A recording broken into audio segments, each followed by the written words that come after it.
Good afternoon and welcome to the Big Show. We call it the Big Show every day here at the Post-Gazette Live. And of course, we do so every day. I'm Paul Zeise, and we are in the business of trying to make sure that we bring you up to date with whatever it is that's going on in the world of Pittsburgh sports. Clearly, the Steelers are usually front and center. And, well, today is really no exception.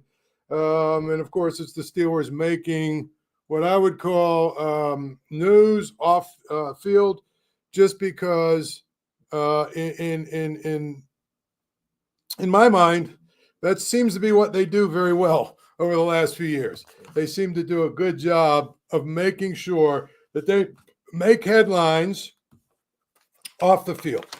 And I think that's the most important thing, really, in what it comes to this discussion today is Cam Heyward, because I think a lot of people kind of misconstrued what Cam Heyward actually said. And what he actually said is really been taken out of context a little bit. I mean, I think at the end of the day, people want to create controversy where there isn't controversy. If you didn't see on his podcast, he basically said that, he's tired of the whole Aaron Rodgers discussion, and that Aaron Rodgers is somebody who, if he doesn't want to be a Steeler, I mean, do you want to be a Steeler or not? And I think that it's one of those things that when he says it, it comes off as him saying, "Oh, I'm tired of the whole thing. I'm tired of the whole thing. I'm tired of hearing about him. I'm tired of Aaron Rodgers," right?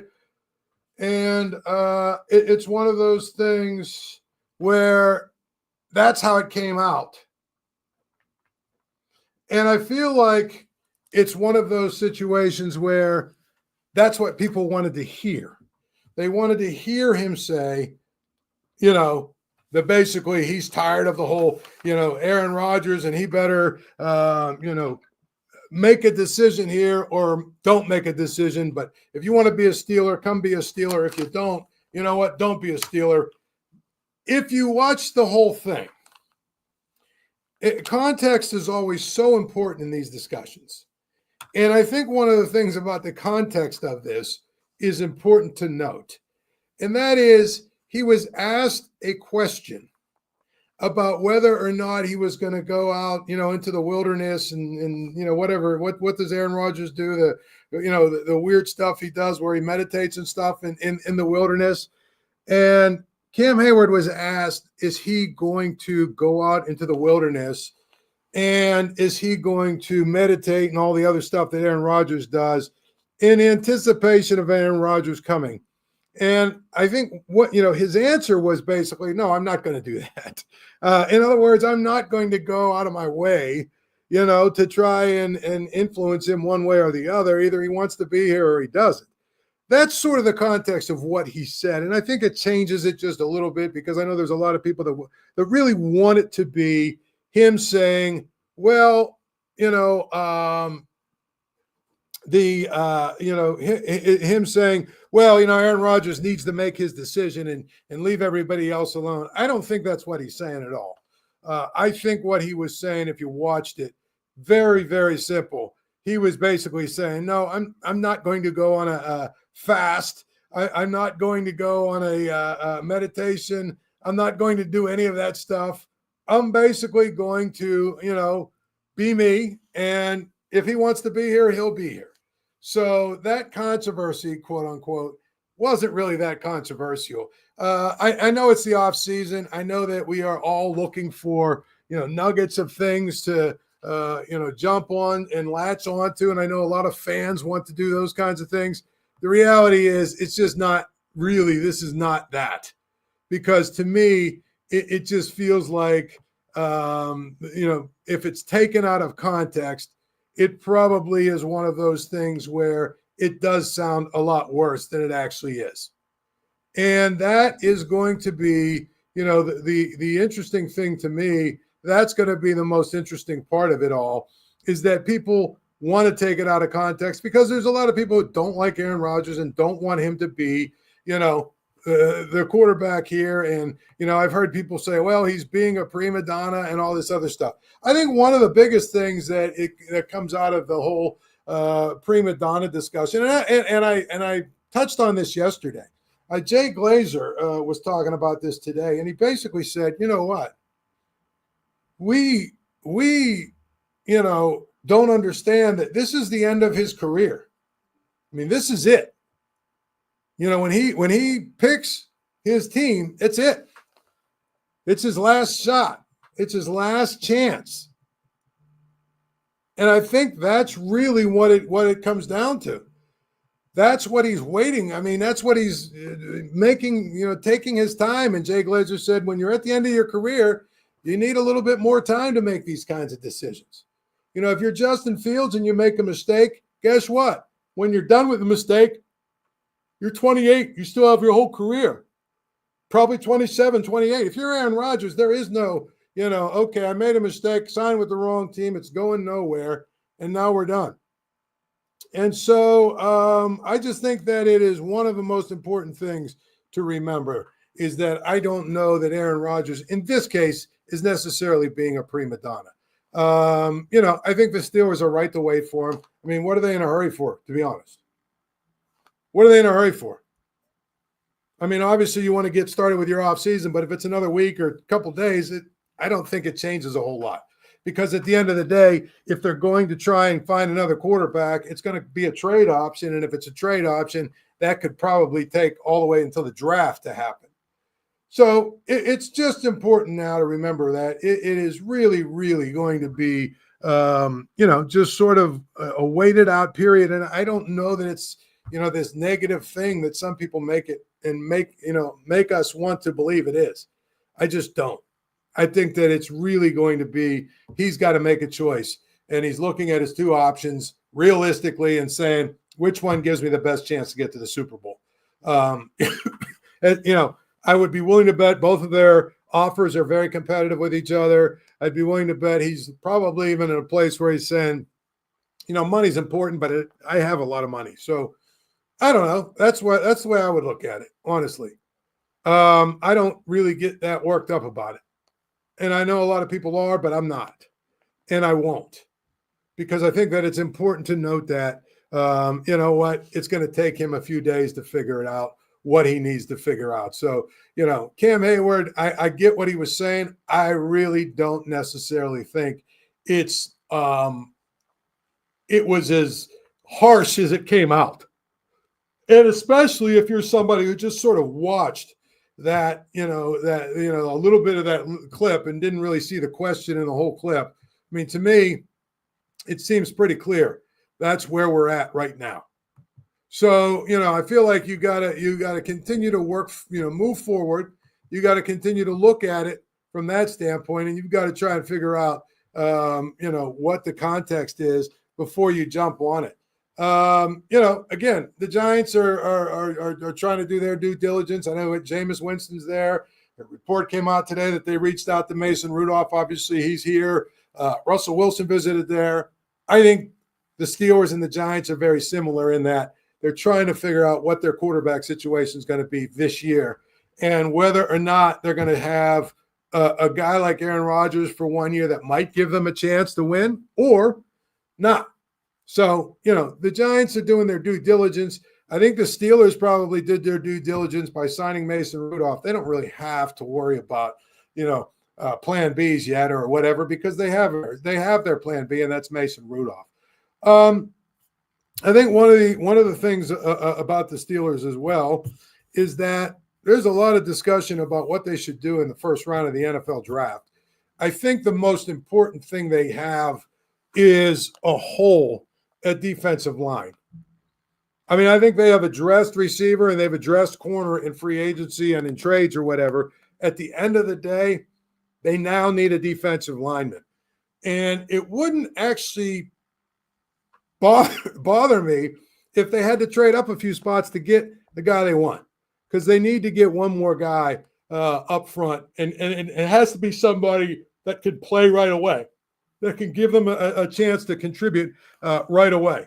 And I think that's, to me, if you look at where the offseason's gone, that probably is the place that they haven't really addressed yet. They've lost Larry Ogunjobi. I know they signed Isaiah Loudermilk, but I don't know if that really helps or it hurts. But to me, it's going to be important for them to make sure that they get a guy that can help them this year. They need help on the defensive line. To me, it's the most glaring hole they have. We can argue about left tackle and say Broderick Jones may or may not be good enough, but they've got a young guy who's a first-round pick to be their left tackle. I mean, I can't call that a hole until, we see him play left tackle and he's not able to get the job done. So to me, defensive line is where they need to go. If they're going to take a quarterback in the third or fourth round, I don't know. I don't know what to think about that. I would hope they're able to do that, but by the same token, I just don't know if there's enough guys in the first round of the. I just don't know if there's enough guys really right now in the first and second and third rounds where you look at it and you say, I don't know, are any of those guys going to help them this year? I just don't think they are. So I feel like it's important to note that, from that standpoint, we can argue all day long about quarterbacks and whatnot. But what I don't want to see them do is do what they did the year when they drafted Kenny Pickett. And I know this will probably get me in trouble with some people, but they knew they needed a quarterback and they reached for one. They probably could have got Kenny Pickett in the second round, to be honest. And they probably could have got him, maybe even later than that, because nobody was taking quarterbacks that year. I mean, maybe in the second round, maybe even in the third round. So what you don't want to see them do is reach again for a quarterback, because reaching has really actually probably set them back a little bit. And I think that's kind of be one of those situations where if you definitely, are looking to upgrade your quarterback position, if you have a guy that's a young guy that you drafted that's not good enough, take you 2 or 3 years of trying to figure out if he's good enough, and then all of a sudden you're in a bad spot. To me, I feel like it's one of those situations where I just feel like it's really, really, really important to note that they have to make sure that they pick whoever it is, they pick them at the appropriate place. And that's where, it gets a little tricky. Beyond the Steelers, though, and by the way, the game's always on at Archie's. Get down to Archie's on Carson Street. Archie's, home of 80-cent wings Monday through Thursday. Home of the Paul Zeise grilled cheese sandwich. So get down to Archie's and enjoy a good time. Beyond the Steelers, though, let's move on a little bit. I'm looking at the Penguins, and they've won 4 games in a row. A mini surge since the trade deadline, if you want to say it that way. Their goalies have played better. They've gotten some better play from, some of the guys in front of the goalies. I'll be honest with you. I don't get moved one way or the other, except to say this. I do think there's some young pieces in place that they can start to try and build on for next year and beyond. And that's, again, what should be the goal. Next year, I mean, it feels like if they add some guys next year, a couple more guys next year, they might have a shot. By the same token, they're still going to be saddled with the same goaltending. And that's not great. That's a problem, if you ask me. Because to me, the guys that they have, I have to see a long, extended period of them playing really well before I say, yeah, those guys are good enough. I just don't know if they are. That's the problem. I don't know if they are. The 4-game winning streak has been nice. They've played well. They've played a good, some really good games. They've had some better outcomes than they have. Tristan Jarry's played really well. I get all that.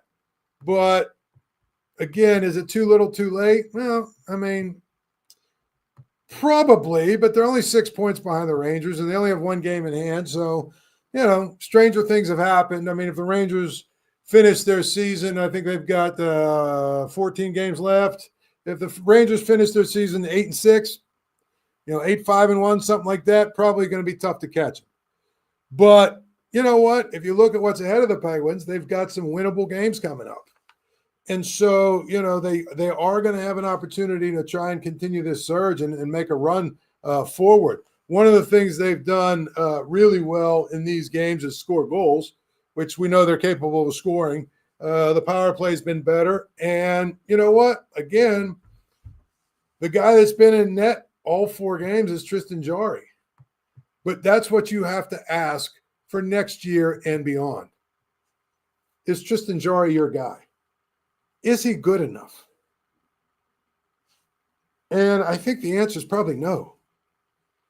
And I also think that, when we look at, the rest of the landscape of what they have tried to build here, they've got some good young pieces. But I'm going to tell you, if they don't have a goalie in place who's good enough to really get them to where they need to go, it's going to be really, really difficult for this team to have one more magical run or whatever people are waiting for Sidney Crosby.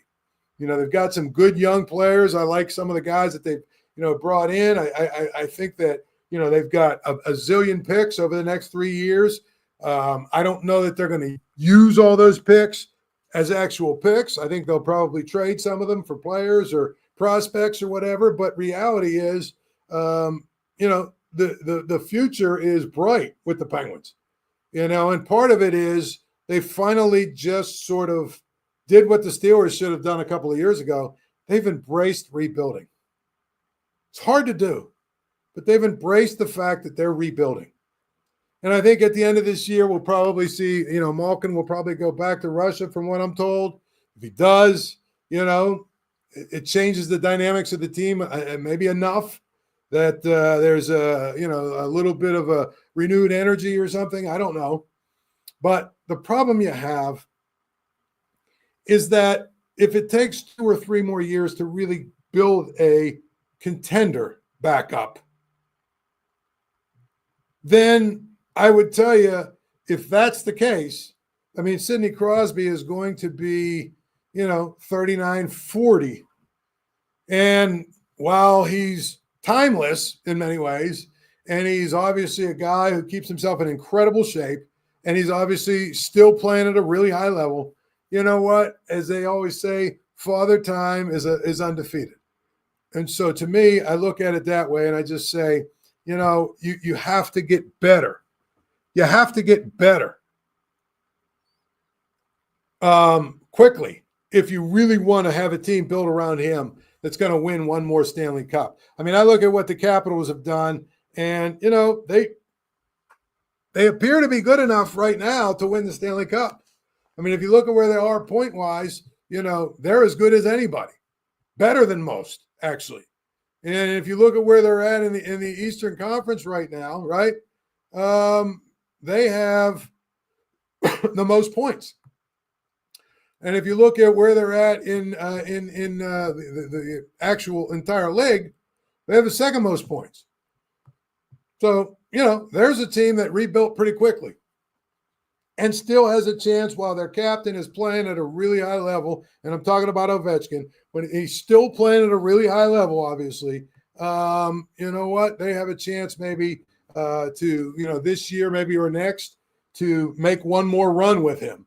And, that's what we all want to see with Sidney Crosby. We all want to see one more run with Sidney Crosby and a team built around him and his talents. And again, I say this, when you look at it from the standpoint of where he's at right now and what he's doing, he's 37. He's not getting any younger. So I think that there's some really good things happening with the Penguins. I think it's, the pieces are starting to be put in place. I think they've got a really good plan with all these draft picks. But when you've got a guy like Sidney Crosby at his age, you can't wait for all these draft picks. As much as you want to, you can't. So hopefully they will take those draft picks and they'll use them to actually go get players that can help them win right now. But still, it all comes down to one position with this team. I mean, we talk about the quarterback with the Steelers. It seems like we talk about goalies with, goalie with the Penguins. What's interesting is, and this is the ultimate hindsight being 2020, but all those years back, had they kept Marc-Andre Fleury instead of Matt Murray, they'd be in a much better place. Obviously, Murray, won the 2 cups, and then all of a sudden he just completely fell off the map. He's still bouncing around the league somewhere, but Fleury has been a really good goalie ever since. Now, I'm not saying that Fleury would have led them to another cup or anything, but I think it would have solved one of their biggest problems, which is they have struggled at the most important position on the ice, and that is they've struggled at goalie. So, Tristan Jarry, they gave him a big contract. I don't know if it's going to pay off for them or not, but it's one of those things where it's a contract that is really, really going to be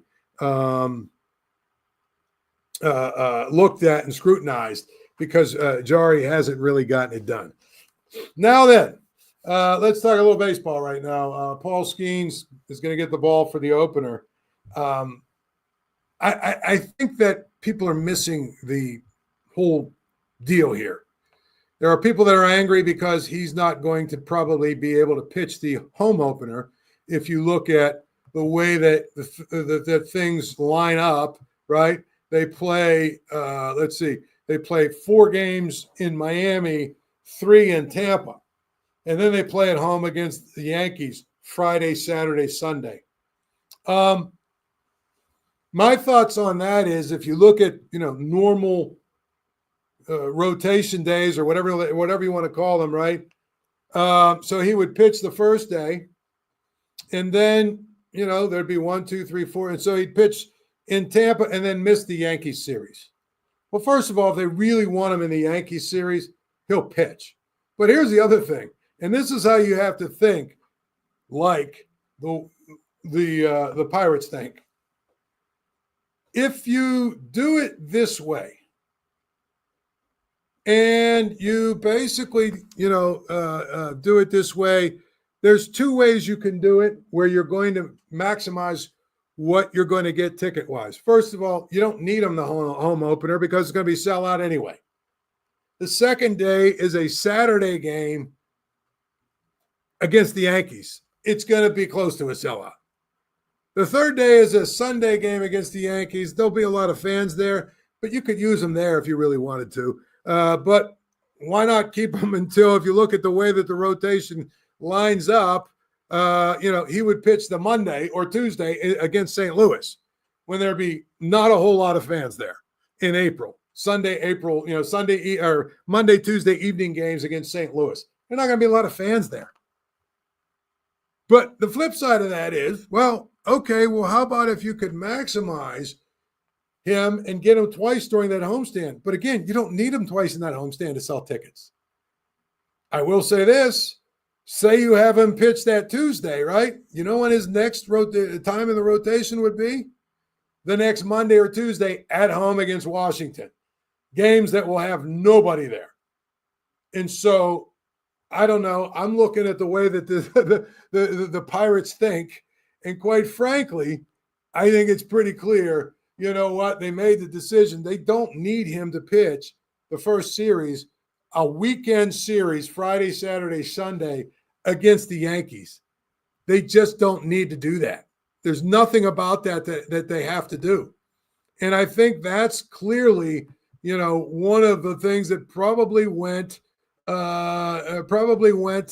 into their thinking is that, okay, well, guess what? We don't need him to sell tickets for that first series, but we can have him in the Cardinals series and then have him back for the Washington series.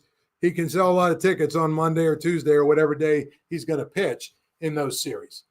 So to me, that's really what is probably the thinking. And I know that, people don't want to hear that.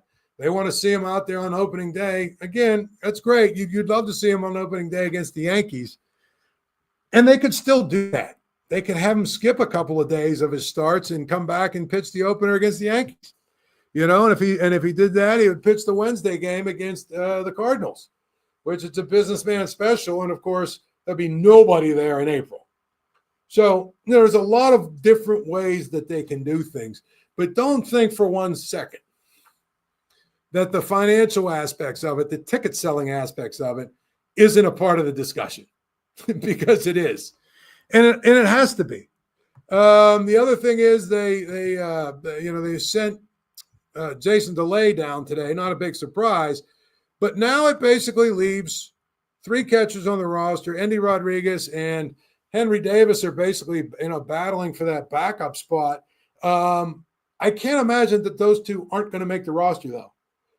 So they've got to figure out ways to use both of those guys on days when they're not going to catch, which there's going to be many.